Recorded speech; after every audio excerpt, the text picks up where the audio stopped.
And they are made top 8. They're battling against each other. Sean will be on the play, and we'll go ahead and go down to the table when the players are ready, which appears to be now. In fact, they're going to start right now. So here we go. Top 8 is underway.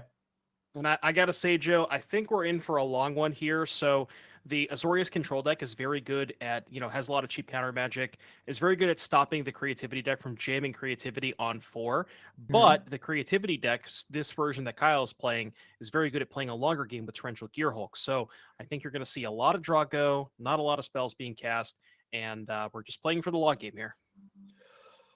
Okay, so now the creativity decks as of a couple months ago at the Pro Tour were huge underdogs game 1 against Blue Light Control. But that was with the combo version. So I imagine that things are, like you were saying, Gearhulk is going to give you a lot more play in the later games. So yeah, this is a real fight even in game 1 here. Yeah, I think the Gearhulks make this matchup a lot closer. Like you said, there's a lot of ways to break up the combo between Wandering Emperor, Otawara, the 2-mana Fateful Absence, stuff like that. Plenty of ways to break up the combo. But here, when we're just going for a value plan, like imagine here, Sean, Kyle plays land 5, passes, Sean taps out for Wandering Emperor. Kyle can just slam a Gearhulk and flashback that Magma Opus. Yeah, okay. So, and because the top 8 is underway, deck lists will now be available. So if you want to head to MTG Melee, you will be able to find the deck lists of every player in the event, whether they made top 8 or not. And we'll get production to turn that on, make those visible to you all. And if they're not already, I'm sure it will be momentarily. And okay, back to the game. Yeah, Memory Deluge. Now, if I'm sitting across from Blue Eye Control on turn 4 or early game, this is turn 6, but whatever. I'm always hoping that if they start tapping mana, it's for Wandering Emperor. Because a bunch of tutus, whatever. But Memory Deluge it just leads to them, their hand being better, the game going longer. It's what you want to be doing, right? If you're playing Blue Eye Control. Oh yeah, for sure. Now, you might not see Sean tap out for the flashback of Memory Deluge because again, as we alluded to before, doesn't really want to tap out in the face of something like a Torrential Gearhulk. So, yeah, both players. This is going to be most of this match is just land go, and basically whoever blinks first. And we see a second Deluge, but that one's from hand, notably still leaving up mana to represent a counterspell for a potential Gearhulk. And Sean, like we said, players have decklist. Sean knows what's up. He knows that there's no combo version, and he knows that there are Torrential Gearhulks. So yeah, so deck lists are available. I see in the creativity list there's a copy of Sea Double, which is a card that I have taken a liking to, although that was in standard. We're in Pioneer now, but Sea Double. Let's see what are we looking to do here? Notably, Sea Double on Memory Deluge does nothing. So, nothing. Yeah, that's not going to be what Kyle's looking to do with his one of card there, but it certainly can do a lot of interesting things. And these graveyards are going to grow before too long, so we'll be, Red alert, Joe. Red alert, Joe. There is a Castle Ardenvale. Now we're up in the pressure a little bit. All right. Well, here's Gearhulk. That's pressure, and it resolves, but the Magma Opus does not. Now, I wonder, let me take a look at Kyle's deck list. I'm not sure if there's Spell Pierce's main deck. There are no Spell Pierce's main deck, okay. Because I was wondering if maybe Kyle was going for Gearhulk, Opus, and then Spell Pierce your counterspell, but Dovin's Veto was in the mix. But whoa, resolving Shark Typhoon. Okay, well. These players heard you say this might be a really long match, and they're not interested in that. So, yeah. Oh, right. I forgot about the treasure. Okay, so it does have the treasure to copy, make, disappear. That's what happened. Kyle did have the 2 mana available to fight over a counterspell on the Gearhulk, but because it was specifically Veto, couldn't fight over it. Wow. So Hammer's being thrown back and forth here, but the board's still empty. Yeah, this, I guess, would be maybe Kyle's best opportunity to resolve a Fable, but doesn't look like we're going for that. And I joked about the Castle Ardenvale earlier, but realistically, that is, Sean's best path to victory at this point. Like that castle being able to present, a bunch of lethal attackers, it's going to add up after a while. Yeah, and you can tell Volcanic Spite on a token. That seems just miserable. But in game 1, there are dead cards. There's cards Kyle doesn't want, like other copies of Volcanic Spite probably. And resetting that is worth something. even if killing the token isn't worth too much. Now, if we're looking at, we haven't really got a chance because this got going sooner than we expected. We haven't looked at the deck list yet, although we will between rounds. But the counters available to these two players, the blue-white deck has much stronger counters. Blue-red, we have Make Disappear, which we saw. And actually, I'm sorry, that's all we have. Okay. So divide by zeros? There are not. Oh, which is actually honestly what I was expecting to see because that is in a lot of these lists. But divided by zero, not played by Kyle Gonzales. Yeah, most of the lists that I've seen recently have been on divide by zero, but usually the ones that don't are going for Stern Lesson, and in this case, Kyle has 4 copies of that card. So yeah, it looks like that's the choice that Kyle has chosen to make this weekend, which like you said, does not leave him with a lot of interaction against opposing. When we're in a counter fight, at least until we get to the sideboard games. Right. All right. So Field of Ruin there. Take out Den of the Bugbear. Because why not? It's a relevant land, and it's basically free for Sean to get rid of it. Yeah, I feel like this castle alone is just, I don't know. I really like Sean's position here. But, both players not doing anything, but just Sean being able to make a 1/1 every single turn. Right. I mean, yeah. So Kyle with some filtering here, and it's Stern Lesson. I mean, this isn't even card drawing. This is just, improving the quality of your cards, which is fine, but it doesn't stack up against Memory Deluge. And before too long, we're going to get to a point where Sean's going to feel comfortable flashing those back. All right. Sean says no token this turn. We're going to go right for the Emperor. Notably has 3 mana available. And, as we talked about, no divide by zero. So does not have to fear that. Just worried about a Make Disappear, which there's no creature in play to casualty that.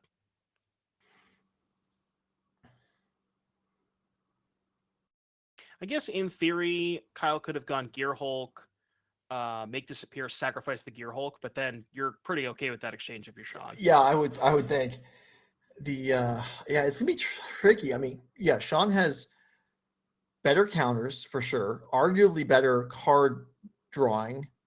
His lands, he has more relevant lands that do things besides mana. What advantage? Yeah, what advantage does Kyle have here? Really, I mean, well, this is the issue. Is I think that just fundamentally speaking, the creativity deck, the way that it's constructed, has a lot of removal spells, Fiery Impulse, Volcanic Spite, to make it so that it can keep up with these other aggressive strategies.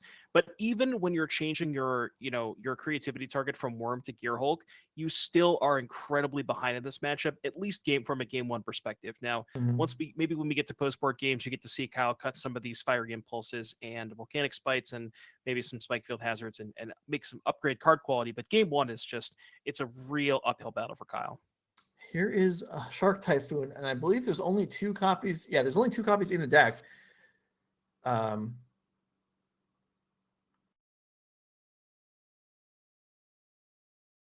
But that is the number 2, and there is a 4/4 onto the board.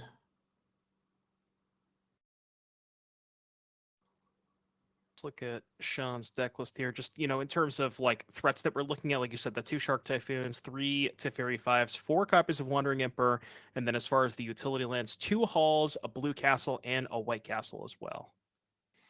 Yeah, so that's a decent amount of stuff, none of which needs to be, mana committed to main phase. Well, that's not true. Teferi Hero does, but even Sean may not even feel it necessary really to go that way. And if he did, it might resolve because like we talked about already, Kyle's counter base is, somewhat lacking. Right. Kyle has, the 4 copies of Make Disappear, which is Sean can easily pay for at this point. And if you look at Sean's counter magic, 4 Absorb, 3 Dovin's Veto. I guess the rest of were Make Disappears, but just those 7 hard counters, it's really hard for Kyle to fight through that. Yeah.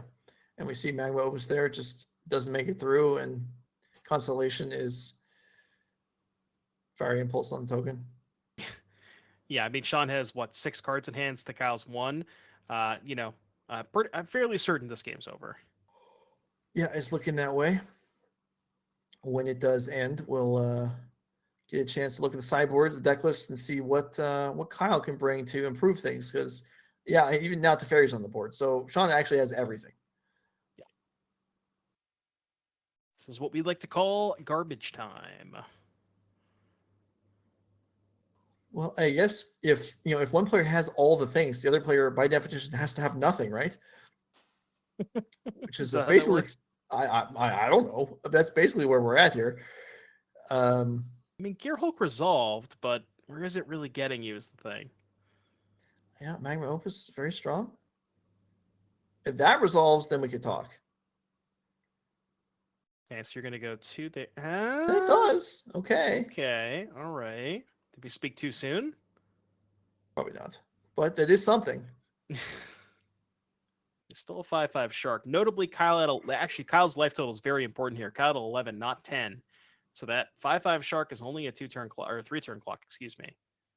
Don't forget the castle. Can't activate the castle. This Actually, turn, the castle's 4 mana, isn't it? Yeah. Okay. Never mind. Yeah. Their Emperor, I think.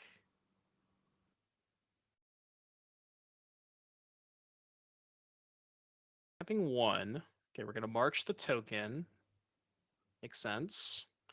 And interesting. So Sean picked up 4 mana. Looks like he was motioning to cast potentially a Emperor or something, because I do see an Emperor in his hand, but chose to go with the March instead, maybe fearing another copy of Make Disappear from Kyle. I mean, that would make sense. He's got all the mana in the world, so getting something hit by a 2-mana tax would be kind of silly at this point. I think that's a Says farewell. Yeah, so farewell for artifacts. I wonder if you go graveyards too. I mean, mean, there's 2 Memory Deluge. There's 2 Memory Deluge in there, but Kyle's graveyard is probably generally more valuable. Although I'm not sure how many Magma Opuses are in there because there's 2 in exile already. Yeah, looks like just artifacts, which makes sense. Yeah, like you said, the 2 deluges, and yeah, I don't think there was any opuses left because I think cycled 1 early and then flashback both of them. So yeah, I don't believe there's any opuses left. Just gonna go for a stern lesson here. Again, just filtering cards, trying to find anything relevant to help stave off the inevitable lethal attack here. It does have the castle untapped, which can make another 1/1, which presents a 6-point attack. And we'll have to see what Kyle can find. I want to do an Otawara check for Kyle. That would be a pretty big one. Sure. There is 1 copy.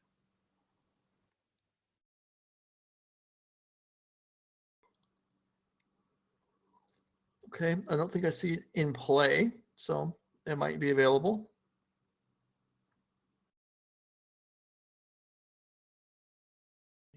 All right, passing of the turn. Teferi just keeps going up. Just because Sean doesn't have enough cards in hand. Define enough cards in hand. Can you really ever have enough cards in hand? I don't know. Oh, we have something pre-combat. All right, Magma Opus. All right, to tap it down. Wise decision by Sean putting that Emperor counter on the Shark very early on. So it, right. Well, okay, very early maybe. Okay, it was a while ago to protect it from Magma Opus in the future. Well, relative to how long we assumed this game to go, it kind of was early in the game, right? Yeah, I think so. I feel that way. All right, so token is made. Make disappear. Sacrifice the token for make the 4 attacks on the Opus, and then here is the Wandering Emperor, which gets make disappeared itself. So that's still ended up happening, even though Sean waited for it for 2 turns. Still got stuff. It's funny here. Sean did, I guess we're still in tapping a lance with Teferi. I was going to say, Sean maybe, sensed a little bit of weakness there, did go for a lethal kill with the Wandering Emperor to put the 6-point of power on the Shark token, and potentially would have been shields down, but didn't matter anyways, because Kyle did not find it. So, and even Kyle did not find it being, I'm not even sure what it is, because there's no one-shot kill here in this version of creativity. So let's go ahead and look at the deck list here so we can see the full details of what's going on. Sean Gallagher's Azorius control deck that we saw picking up game number 1. So from Sean's point of view, what are we looking at here? So definitely, I think you want to go towards the resting pieces, given that the Gearhulk is the primary creativity target / even if you expect Kyle to board out creativity and play this more just is a control deck, which I'm not even sure that Kyle has enough cards to do that. But anyways, rest in peace, good against Gearhulk regardless. So definitely want those. The disputes are very good. The test of talents too. That one could be very backbreaking. Dovin's Veto is amazing. Potentially Hullbreaker Horror if we're going to play that Drago type of game. So Sean's got a lot of tools for this matchup. Yeah, I definitely like Hullbreaker Horror a lot. Yeah, I agree with most of what you said there. Let's go. We'll know more about the rest in pieces once we look at Kyle's sideboard and see whether they're realistically going to still be relevant or not. So for Kyle, we've got Disdainful Strokes, Rainy Volleys, 3 Shark Typhoons, 2 Ether Gust, 2 Beholden Multiverse, and 2 Roast. So number one thing, there's not going to be any sort of transformational plan into something else here. It's just there. It isn't there.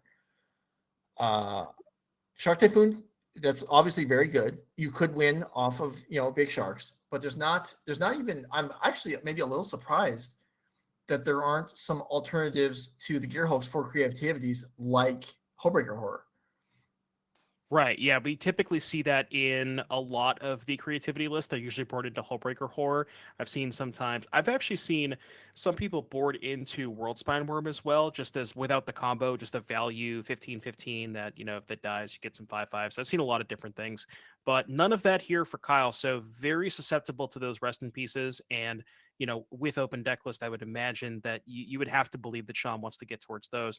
As far as what Kyle has here, I mean, we do have 8 cards, right? 3 Shark Typhoon, 2 Behold the Multiverse for additional card draw, and 3 Disdainful Stroke.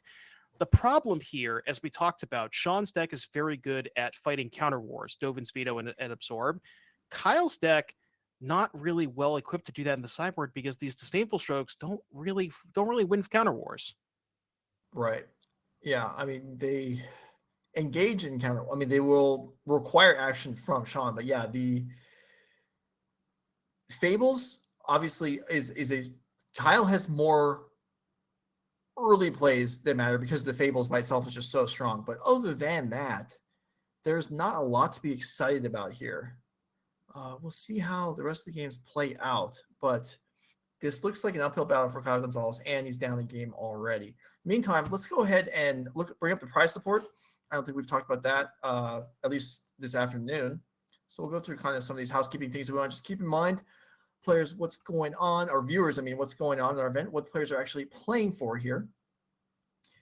So you can see there for the Nerd Rage 10K, $2,400 up top. These players have all secured 415 Nerd Rage points at the moment. Those other symbols on the screen next to the money, the 2 finalists receive invitations to the next RCQ. I do not know off the top of my head whether that would be Dallas in 2 weeks or Atlanta in the fall. I expect it's Atlanta because we're probably outside the window for Dallas at this point.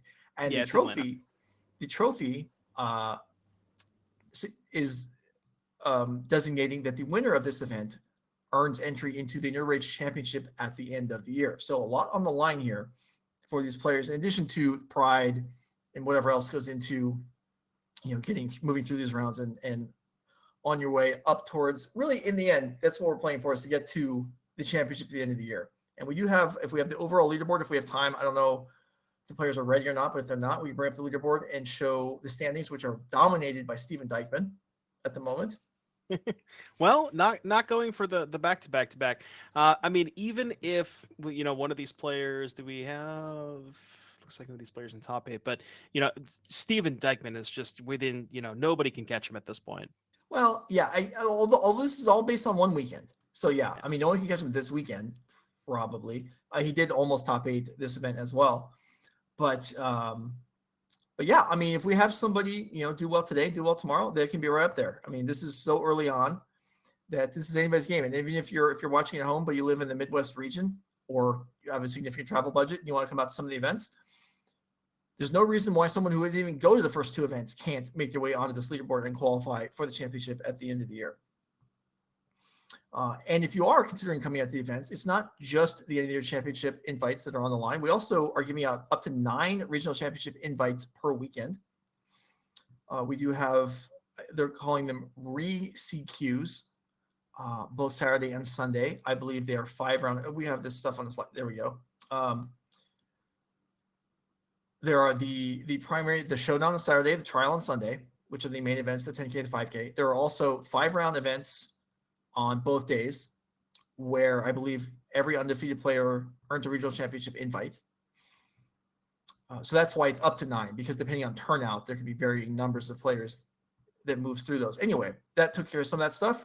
Hopefully enough to keep you from falling asleep due to boredom in between games, and we're ready to go. Game number 2, Kyle Gonzales and Sean Gallagher. Can Kyle get back in it? There's a recipe immediately, and it lands, and that's on there, and that's on the board, and that is not going anywhere, right? I don't believe there's anything that can get that off the board except maybe one Otawara. Yeah, but even at that point. Now, I will say this is Kyle's best follow-up play. This is how you beat the rest in pieces with Fable. Being able to generate, a token which has already been answered off March, but filtering through the hand, discarding some stuff that, discarding potentially some Gear Hulks, maybe doesn't want that in the face of rest in peace. Although even just resolving a 5/6, you might want just to try and clock Sean. Mm-hmm. But yeah, this is we kind of assume this is an uphill battle for Kyle. Yeah, I mean a flash 5/6 is not nothing, but it is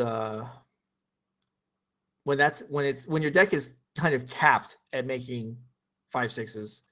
Yeah, I mean, I guess Fable could copy it. There's stuff that could happen, right? Colossal Dreadmaw gets a lot better when you give it flash. That's true. Colossal Dreadmaw is 5/6. I don't even know. 6/6, but Well, so you're overstating Kyle's chances here. He doesn't even have 6/6s. He only has 5/6s. If he had Colossal Dreadmaws, then maybe a different story. But all right. Well, here's a stern lesson, and if this is this end step, which it probably is for Sean, then did Sean miss a land drop here? I think so. Yes, I believe Sean did miss a land drop. So all right. Well, maybe Kyle can push ahead with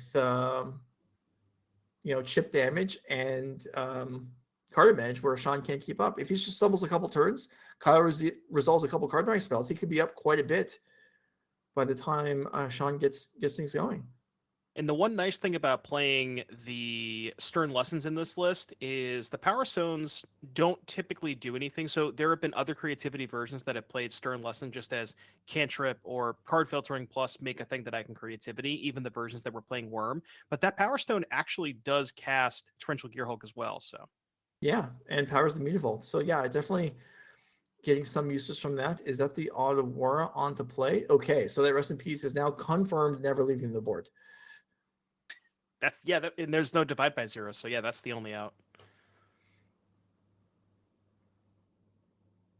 Kyle's thinking about sending in Hall of Storm Giants there. Besides, that's a little hasty, just getting in for 4. First thing, attacking with the Fable as well. I guess, Kyle probably has a plethora of counter spells here, so isn't worried about the Wandering Emperor. So you'd have to imagine this is going to get countered, which it is. Mm-hmm.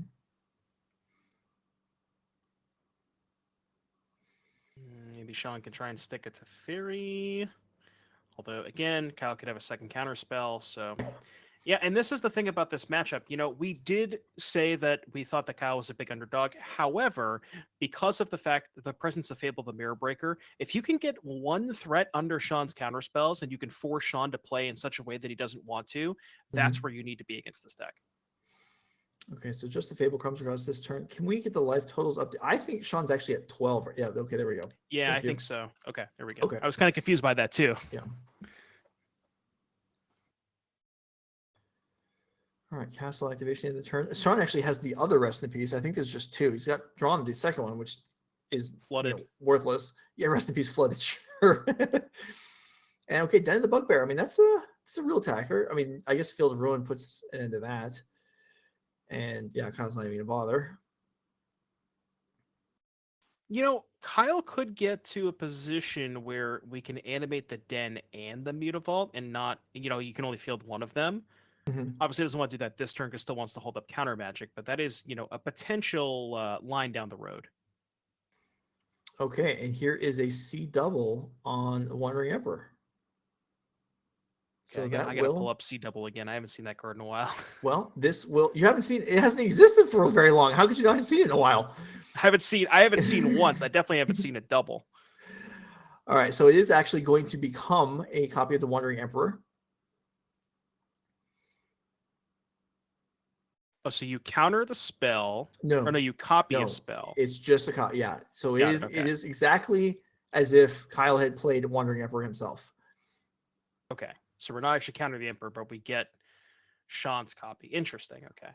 And wow. Now he's going to counter Sean's copy. So is my pseudo resolve? Yes. Make a token, sack the token. Very cool. So interesting that I mean, that was very cool. But yeah, Kyle values the Power Stone more than the 2/2. How so? Because he sacrificed the 2/2 and kept the power. Isn't that the? It's only creatures. Okay. Casualty is only creatures. Yeah. Okay. But yeah, very, very heads up play from Kyle there. So copy Wandering Emperor, make a token, sack the token, counter your own. That was very, very backbreaking. And now you look at Kyle's board, he has Wandering Emperor, a Fable the Mirror Breaker, 2 creature lands, and it's just like, and Sean has nothing. Sean's got a Field of Ruin and a Rest in Peace and a Dream, I guess. Yeah. And we know another Rest in Peace in hand. And he probably has a few cards left in hand, but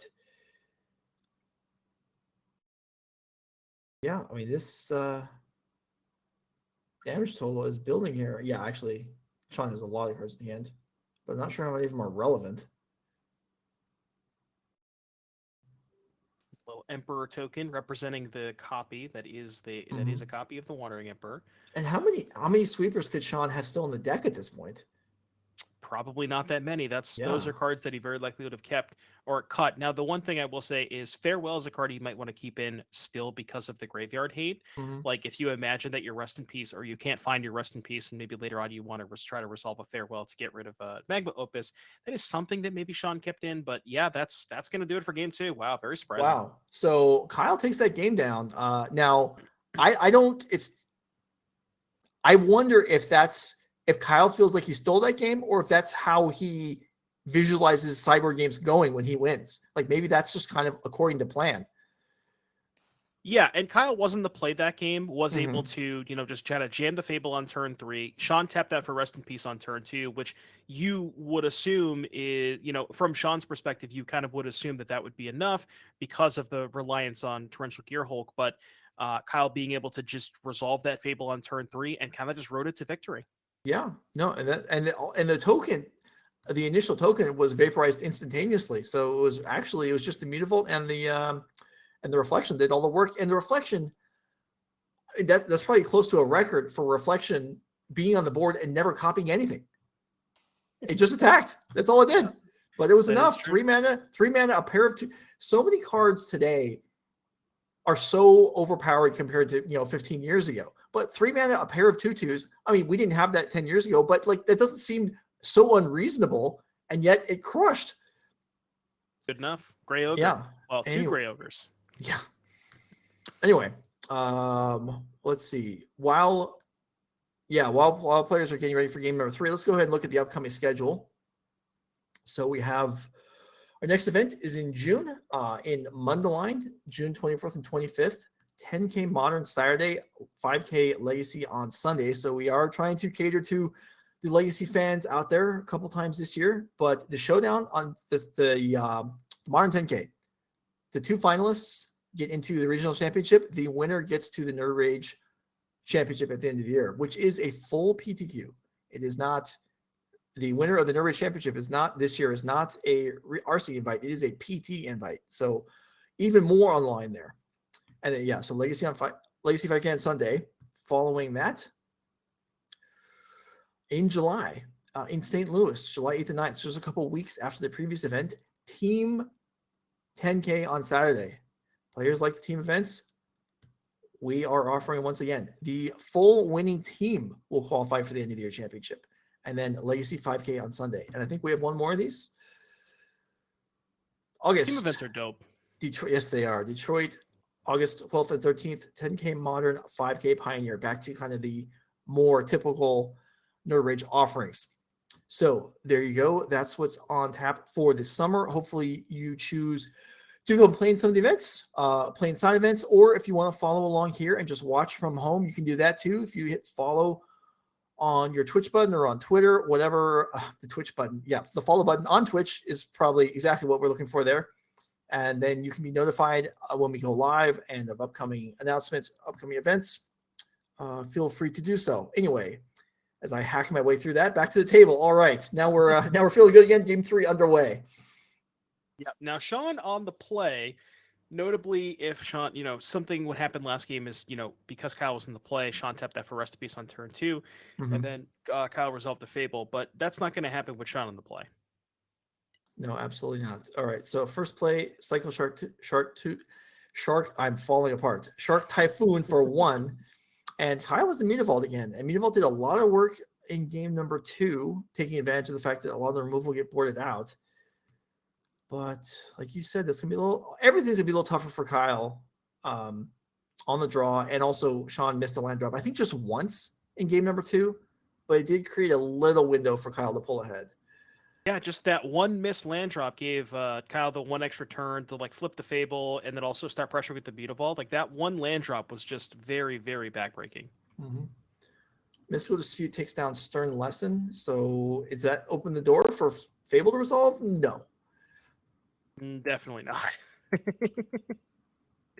Fable is not going to resolve if Sean has anything to say about it. Sean attack for 1, and then Sean takes the opportunity to drop Teferi, Hero of Dominaria, and well, that's a pretty good card. Card advantage, untapping of lands, and if there's another Dovin's Veto to follow up, then Kyle's gonna have a hard time getting through here. And we're going for another Fable here from Kyle. Okay, that one is going to resolve. Okay, I lied. Yeah. Interesting to see the Shark Typhoon cycle for 1 on Sean's side. We're a couple turns past that, but I wonder if that was maybe Sean was potentially missing a land drop. I mean, he hasn't missed a land drop yet, but usually you'd want to save that for a little later. But yeah, Teferi is online now. We're drawing some cards. Both players resolve the cards they want to. Who's favorite? That's the question. I'm going with Sean by a hefty margin. Yeah, Teferi's pretty good, huh? Teferi Hero is pretty good. When Sean cycled that Shark Typhoon, he also could have had lands, but he could have been looking for counters too. There could be any number of elements there, or maybe just thinking, I have the Flashpoint, maybe I have Wandering Emperor. I don't want to. I may as well do it now because I'm not going to do it, turn 4, 5, or 6, and that's on the board. And this is rapidly getting out of control here for Kyle. There's no catch-up card here like there is Farewell in Sean's deck. Yeah, and we also see, the open deck list here. I wonder, if there was an open deck list, if Sean maybe doesn't jam main phase the Emperor into a potential Spell Pierce, but knowing that Kyle's counter magic is all 2 mana, definitely wants to main phase it. And then, like you said, there's just so much on the battlefield here for Sean. Kyle doesn't have any sort of sweeper. I mean, Magma Opus can kind of kill multiple things, but it doesn't even get close to killing it to Teferi on 6. Yeah. And I'm not, I guess best case scenario, attack with Shaman Token, make treasure, hardcast Gearhulk, flashback Opus, assuming that all of that resolves, you're still probably in a horrible spot. Yeah, all right. Token attacks, gets blocked by the Knight. The Knight has died. There goes the Fable. And yeah, I think we saw Sean talking to somebody off camera there. I think the treasure may have been missed there. Potentially, or they were just getting the treasure. Maybe looks like they may just been looking for it. Well, this might be from Prismark. I don't know. Oh, I see what you're saying. Yeah, because I'm not sure. Yeah. Treasure. Okay. Because there was a pretty clear Kyle attacked, Sean blocked, and then looked aside and said something after the creatures died, which would represent a change on the board, which would suggest that the window had then ended for Kyle to remember the treasure. Anyway, regardless, here we go. Hullbreaker Horror. Oh, jeez. Stern Lesson for Kyle, but that Hullbreaker Horror is going to resolve no matter what he wants to say about it. So no matter, can you kill it? It's pretty tough. I mean, this isn't just a 5/6 we're talking about here.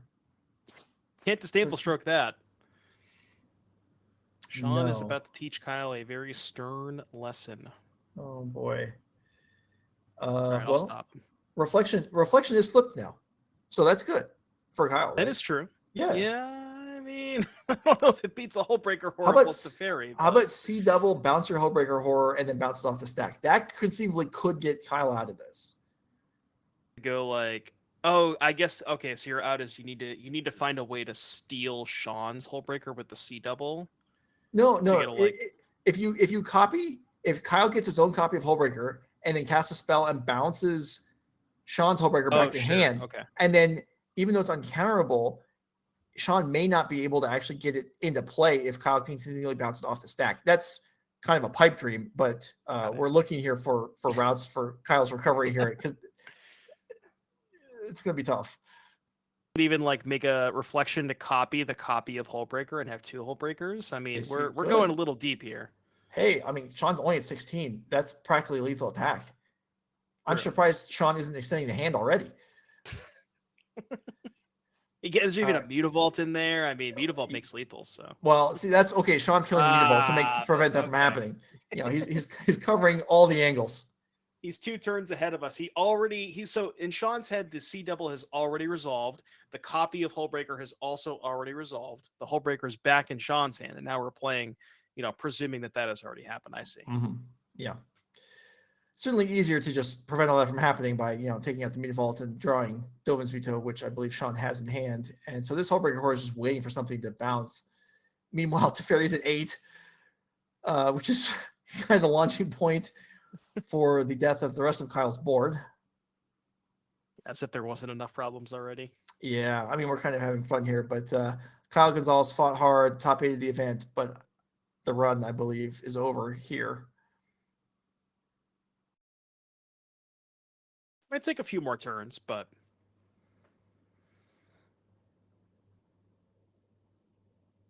all right. So there's a disdainful stroke on Wandering Emperor. Reflection will still go back to hand.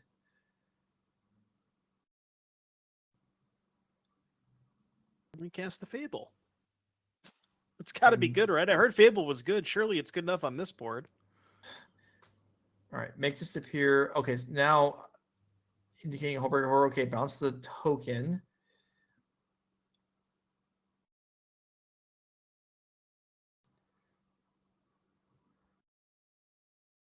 Pay and then, wow, this was quite an interchange here. All right, so this was pay for one of your make disappears and then casualty it back. So Wandering Emperor actually will get countered after all that. You know what this feels like, Joe? This feels like those legacy stacks where it's Flusterstorm, your Flusterstorm. That was good stuff, man. That was good times. That was, that was years of my life, and I don't regret much of it. I mean, I lost a lot of years of my life to Sensei's Top, so it's fine. But we don't have to go there if you don't want to. No, that was good. That was, I mean, those are the days. Playing. Yeah, I don't know. We'll stick with these players. Sean Gallagher and Kyle Gonzales are the present. I'm the past. Volcanic Spite on Teferi, I guess, to go to 5. Yeah, to prevent the ultimate. Start. Yeah, and we're just gonna fight over it. Let's do it. Sean just, I like Sean's approach here. Just wants the ultimate to Teferi as quickly as possible. I'm a big fan. He's just trying to end the game, which it very much will do. I mean, Hullbreaker Horror and Teferi Ultimate are both basically unbeatable on their own. Sean's going to have both, and so even if Kyle has something to finish off one of them here, since Sean's tapped out, with what 4 mana? What could it even be? C double, take creativity. That would be something. Okay. No, that's not a creativity. That is a draw 2. I don't think that's going to do it. Hey, I was going to say maybe it's scry 2, draw 2. Come on now. Fine.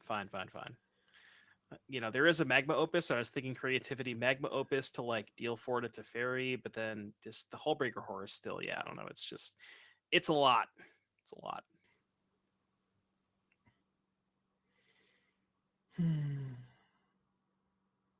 Okay, a Foretell card off of the Power Stone. And then now, Sean, are we going to ultimate? Yes, we are. With a hand, actually, not much left, but a cycle land. Good enough. Otherwise That's known the stone as, rain, yeah, I baby. know. Get rid of anything. And is that I would, you know, there are I would just I would just there's go a after couple lands at this point. there's a couple lands and maybe all lands. Does Sean have anything besides lands? I think it's a farewell I saw. Okay, well that's pretty good. Wish we had more cycle lands though, because then we would have just more stone rains. We're We good. never have enough of those. We could farewell and bounce our Hullbreaker Horror off of the farewell to save it. That'd be pretty cool. That is a farewell. Yeah, I think we're going for artifacts graveyards Sure. to try and cut Kyle off of drawing a Gear Hulk because Sean again doesn't have anything left. So it kind of makes sense. I don't know. I was hoping for kill creatures, bounce Hullbreaker Horror with itself on the stack. But Kyle doesn't have creatures. I was just trying to, show out a pretty cool interaction that could happen. You're playing spoiler. Sean didn't do it either. I'm the only one trying to have fun here. Sean's trying to win a tournament. Come on. We're joking about this game, but Sean doesn't have anything left besides the Teferi emblem. And honestly, if Kyle draws, I guess I don't know, like Opus Creativity, maybe there's a world if Sean draws like 4 lands in a row. I don't know. Maybe, but it's pretty tough to beat this. Okay, there's a Fable. It's pretty tough to beat this emblem. Sean doesn't have to draw anything. He just draws a Vindicate every turn. Yeah. Yeah, I guess that's a good point. If he had nothing on the board, maybe. But this Hullbreaker is... Kyle can't even kill the Hullbreaker. Yeah, because is the Otawara Gum, is that this game? I can't remember. I think he played... that might have been last game. I'm not sure. But, yeah, there's the draw. Sean doesn't even kill the Fable. He kills a land. Yeah, just going after the lands because, Sean has just enough stuff going on. Can bounce the Fable token now and then doesn't really care about... Is this potentially... So this is 7, put Kyle to 4. Yeah. All right. Fine, it's over. Well, now he's drawing 2 cards. People like drawing cards. All right, here we go. So Kinson could have made some chump blockers. Kyle's not interested in chump blockers. He's interested in wins. Yeah. C double too. plus. Yeah, it's not there. Nope. All right, Kyle extends the hand. Sean handshake. Gallagher will advance to the top 4. In a somewhat entertaining match, Kyle did manage to pick up a game, but Sean Gallagher, and kind of that went the way we thought it would. The blue control deck is just better. It's staying alive early and better going along. So Kyle Gonzales' run will end here. Sean Gallagher still in contention for the championship invite for the end of the year. I will await notification if we're going to show a backup match or just move on to the top 4 because that match seemed like it lasted a little while. If they're the last one done, we may not show the replay. Okay, so we're jumping live into the other match. So okay. I suggested maybe this was the last match playing. It wasn't even, clearly not true. All right, let's go. We are jumping over into an alternate match. If they're in play, let's do it. Sean Gallagher, I'll mark him on the list. He did win. Yeah, and then just to kind of give some updates here, it looks like we also have Fletcher, our Lotus Field player, taking a 2-0 victory over Mono Black mid-range. And then we also have the other match, which I think was a big upset. Connor Lane winning 2-0 over Cliff Boyardee on Boros Agros. So really, that's interesting. So the Spirit Stack advances. All right, we'll cover that in a minute. In the meantime, Chris Smith and Daniel Weezer, Niv to Light, and Azorius Control. Well, you know what? Understandable that they're still playing. Only in game 2. Grindy matchup. Daniel won game 1 on the play. And let's check things out here. We got plenty of mana on both sides. We have a Teferi. We have a Shark for Daniel. And we have an Omnath for Chris Smith. You know what I'm seeing, Joe? I'm seeing 3 Omen of the Season in the battlefield and that little bird hanging over at the bottom of the screen. That's a lot of cards. It does. I assume that's a companion not in play already. Is it probably would be actually next to, it would probably be next to the other creature, the shark, if it was. Maybe. I was gonna say this game has gone on long, so it's tough to say, but versus we got an Omnath and a Sylvan Curated along with looks like a binding that took out a Teferi earlier on, but with the second copy of Teferi from Daniel. Yeah, this is not looking great for our Niv to Light player here. Now, obviously, Bring to Light would be a very good draw step, but, with Daniel having so many cards in hand, have to imagine there's some counter magic sitting over there. Also tapping a lot of mana for something here. Can't quite tell what we're going for, though. So Memory Deluge flashback? Yep. Yeah, okay. Doesn't have enough cards. Just give me more cards. That's all I want. Meanwhile, Chris Smith has got at least one card, but that does not look like a very okay. And we're done. All right, so Daniel Weezer will advance another blue control deck onto the top 4. We'll check out the bracket. In fact, we can probably check out the bracket right now and see whether the blue control players are going to match up or not. So if we have that, here we go. We can see it's updating along the way. And Chris Smith's name, Chris Smith is now out. So 1-8 will play against 4-5. And no, it will not be blue-white control mirror. We'll have Daniel Weezer against Conyer Lane, blue-white control versus Spirits. And then Sean Gallagher, blue-white control versus Fletcher Johnson on Lotus. Okay.